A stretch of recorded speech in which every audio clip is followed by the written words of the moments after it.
The man who holds the position that 30 years ago our next guest held in Minnesota, defensive coordinator Brian Flores, talking about the Packers offense, the dramatic difference between Jordan Love at quarterback and Malik Willis. That's one of the big games this weekend. We say hello to Hall of Fame head coach, Buccaneers and Colts head coach, Super Bowl winner Tony Dungy. Hello, Coach. How are you? Hey, Mike, doing well. Good to see you. And I was actually thinking about Brian Flores and putting myself in that position and saying, yeah, it might be easier on him if Jordan Love is back because everything they're doing now with Malik Willis is totally different. And Matt LaFleur, Brian's right. He's done a tremendous job getting him organized in this new offense for Green Bay. You know, we hear about this all the time, and the Packers seem to be taking full advantage of the uncertainty with Jordan Love. They milked every inch of it that they could, ounce of it that they could last week, and they're going to do it again this week. How difficult is it as a coach, as a defensive coordinator, to be ready for two different guys? Well, like as a practical matter, what does it do to you and the team in the days preceding the game? It's very tough. So you have 15 7-on-7 passing plays that you're going to run against your defense in practice. You have about 25 team plays. Well, what am I going to use? As Brian said, am I going to work on the zone reads and the RPOs, or am I going to work on the drop back game that Jordan Love features? It's totally different. And you've seen most of what Jordan does. So now I think they would work on the Malik Willis offense, feeling like, boy, we better get ready for that. But now you spend your whole week on that, and here comes Jordan Love. That's a problem. Which approach, and I think you've already hinted at this, but you know, we've seen what Brian Flores has done to a West Coast style offense with all the uncertainty they create. If you are just running downhill, that's the best way, I assume, to counter a defense that's trying to fool you. You don't need to think if you're just running. And Jordan Love is playing great football, and make no mistake, he's their guy. But if I was Matt LaFleur, seeing what Brian Flores has done to the 49ers and Houston back-to-back, I might say, Jordan, you take one more week off. We're going to go with Malik Willis. We're going to pound this ball at him and run. And, you know, this is how we're going to attack this Brian Flores defense this week, and then you'll be ready to go next week. And I had heard in the aftermath of the Jordan Love MCL injury that happened in Brazil, a game you were at, that week 4, week 5, or week 6 was the target for his return. So it's up in the air, and the Packers will take full advantage of that uncertainty to keep the Vikings guessing. You will also be in Baltimore on Sunday night for the Bills-Ravens game. That's just one of these games that, like, all of a sudden it's like, wow, that's a hell of a game. When you look at what the Bills have done so far this year, the Ravens getting their first win of the season, who's got the tougher challenge in this one, the Bills' run defense or the Ravens' pass defense? I think that's going to be the challenge both ways. And I really believe the Bills have to make it a fast-paced, up-tempo game, and the Ravens have to make it ugly and slow. It reminds me of when we used to go up to Foxborough and play against Rodney's Patriots. We had this high-flying offense, and we put up 40 points. Manning's throwing 50 touchdown passes. And Bill Belichick would slow the game down, play 2 tight ends, pound it at us, kind of be physical, get after the receivers at the line of scrimmage, slow the pace down. And I think that's what it's going to be. I thought the Ravens found their identity against Dallas. They slowed down a Dallas offense pretty good for 3 quarters. They pounded Derrick Henry. That's what they have to do again. Test that Buffalo run defense. Can they hold up? Make Josh Allen get impatient, have those 6-7 minute drives, make him want to really come out there and move the ball right away when he gets on offense, slow it down and make it ugly. Yeah, and you got those young receivers that are still finding their footing in prime time without another game going on at the same time. So they can't hide if they have any issues. No overlapping doubleheaders for us on Sunday Night Football. One game and one game only. Earlier in the day, the Eagles at 2-1, heading to Tampa Bay to take on your Buccaneers. And, you know, in a season where we've seen a lot of running as opposed to passing, Saquon Barkley has been spectacular for the Philadelphia Eagles. How can Todd Bowles' defense in Tampa Bay slow down the guy who may be the best running back in football right now? Well, Philadelphia, it's RPOs, run-pass options. You've got to take away the run. This is what you have to stop. And you got to live with, hey, if he pulls it out and throws it to those receivers, I'm okay with that. You got to load the box, play every play as a running play. And Tampa does have a little edge here because A.J. Brown and Devontae Smith may not be in the lineup. But if you don't stop this, it's going to be a long day. They don't have Vita Vea. He's going to be out with an injury. So that's another knock against Tampa right there. But you got to load that box and make the Eagles throw the football. What went wrong for the Bucs last week? They looked so good through the first 2 weeks of the season. And then is it just one of those, you're not going to win them all? Some days you're going to be a little flat. Some days you're going to get punched early and you're not going to be able to respond. There's some injury factors there on the defense. Not having Antoine Winfield is a big miss for them. But I think just living here, Mike, it was more than that. All I heard all week from the Bucs defenders, well, this is a college offense. They're not doing too much with Bo Nix. They're keeping it simple for him. We're going to be fine. Well, that college offense gave them some problems and some issues. I don't think they were quite prepared for it. Yeah, college offense, probably a quote that no defensive player should use after we saw what happened to the Bucs and what happened to the Bengals on Monday night. We were talking during the break about the Steelers this year, your former team, taking on your other former team, the team you played for versus the team you coached in Indianapolis on Sunday. Steelers are 3-0. I think a lot of people are surprised. I'm not, even though on paper they should be in last place in the division. Here they are all alone in first place with everybody else at 1-2. And the Bengals at 0-3. How are the Steelers pulling this off? I'm not surprised either, Mike. This is classic Steeler football. We've seen it for decades, and Mike Tomlin wanted to get back to this. So going after Russell Wilson, Justin Fields, we're going to change our quarterback room. We're going to get good, solid quarterback play. We're going to get guys who can make a play when we need it, and we're going to preach that you don't disrupt things. You don't make that drastic decision that puts us in the hole. We've got a good defense. We can run the ball.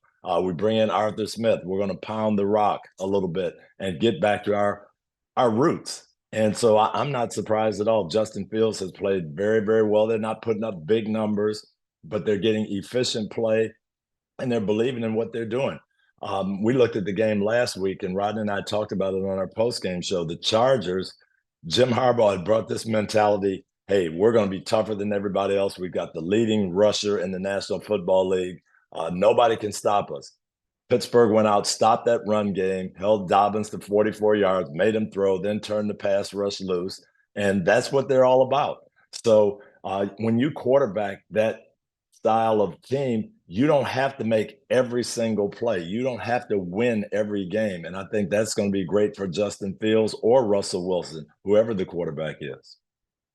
I think you'll appreciate this. I make more references to the late Denny Green, your former boss in Minnesota, than probably anyone in the media combined. I talk about the valley of 0-0 all the time, how hard it is. If you have a great season, you got to reset like everybody else. You got to go back to winning 1 week at a time. Nobody cares what you did last year. But I've been thinking about him a lot recently because 1998, Brad Johnson breaks his leg week 2. Randall Cunningham comes in, is spectacular. Well, when's Brad Johnson going to be back? When he's 100%? As soon as he gets healthy. Never. As soon as he's never. Healthy. He's never going to be 100%. You can't lose exactly your job to injury, but you've got to be healthy before you get back in the lineup. And isn't that just the simplest explanation for what Mike Tomlin's doing? This has fallen into his lap. Justin Fields is great. He's not the starter. So if and when it goes sideways, he's not getting benched. Russell Wilson's a starter. He's healthy now. But if it keeps going well, Russell Wilson is just never healthy. Just not quite 100% yet. But you know what? Whoever plays, either one of those quarterbacks is going to play well for them right now because of the mentality of the rest of the team. And that's all that Mike Tomlin was looking for. Give me a quarterback who can keep this locker room and this meeting room and on the field functioning well. And we don't have to put up 30 points every game. We don't have to be spectacular. We just have to make, as Coach Noel would say, make the ordinary plays all the time. Don't have to be extraordinary. Do the ordinary things well. And I think either one of these quarterbacks is going to do that. And that's got to be the biggest challenge for Russell Wilson as he processes all of this. He's got to, because you're right. They just needed competent quarterback play. He's got to be thinking, I'd still be better than Justin Fields if they'd let me play. So as weeks go by and he does get healthier, Mike Tomlin's going to have a delicate situation. But of any coach in the NFL who can deal with a delicate situation, it's surely Tomlin. Saints at Falcons. Saints had 91 points the first two games. They had 12 against the Eagles. Falcons desperate to get a win after they almost knocked off the Chiefs. Which offense is closer to the real one for the Saints? The one we saw week 1 or 2, or the one that we saw sputter week 3? I think it's right in the middle. I think they can be very explosive. Kamara is fantastic. Olave and some of those receivers. Derek Carr, when everything's going well, he's fantastic. But this isn't a total dominate you offense that we saw in those first 2 weeks. I love Atlanta's defense. I was there the Friday before their game, watching them practice. Raheem Morris is he knows what to do on defense. I think we're going to see a low-scoring game. And I'm not sure who's going to win, but I don't think it's going to be a shootout. Huge, significant game with significant ramifications in the NFC South. One of those swing games. Falcons desperately need it. Saints want to get back on track. There's a lot of great games on the schedule this weekend. One of them is an old NFC East reunion game. I remember the days of, why is the Arizona Cardinals in the NFC East? And they were until 2002. Yes. Now they get together again with the Washington Commanders. Two great quarterbacks.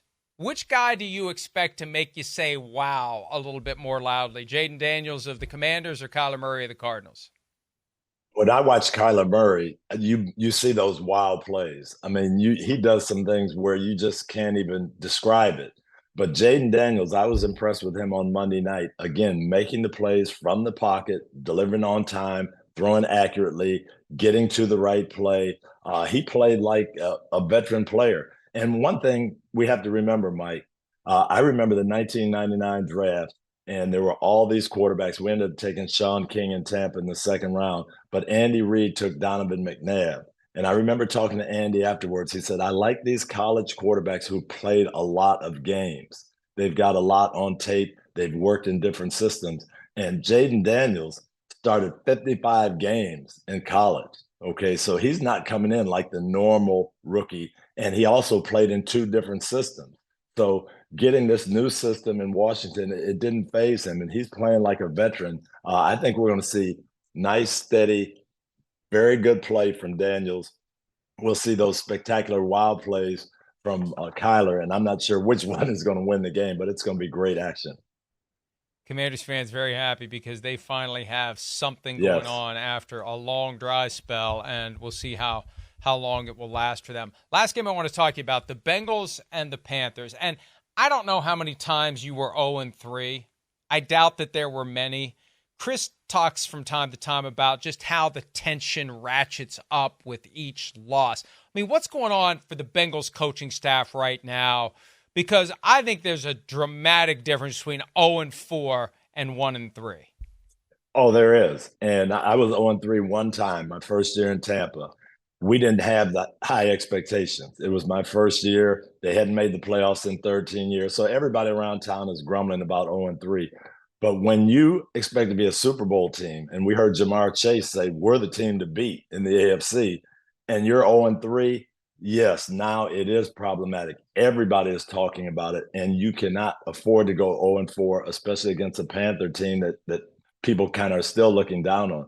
The Panthers and Andy Dalton, I can see it in their eyes. Hey, we've got a chance to ruin their season. Andy Dalton, former Bengal, this is going to be fantastic. Let's see how they play us, how they treat us. All the pressure is on the Cincinnati Bengals. They cannot afford to go 0-4 in this AFC North division. Hey, and Coach, really the best thing that could have happened for the Bengals in advance of this game, they moved from Bryce Young in Carolina to Andy Dalton for week 3.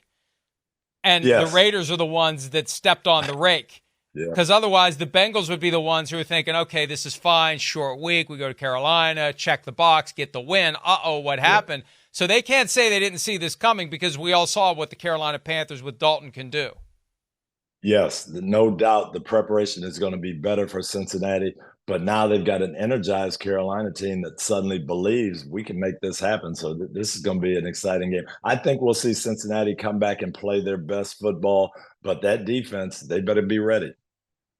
A lot of great games on the docket for week 4. One of the best will be on Sunday night in Baltimore. Coach Dungy will be there with Rodney Harrison and Jack Collinsworth. Coach, safe travels. Thanks for some of your time. All the best. Let's do this again soon.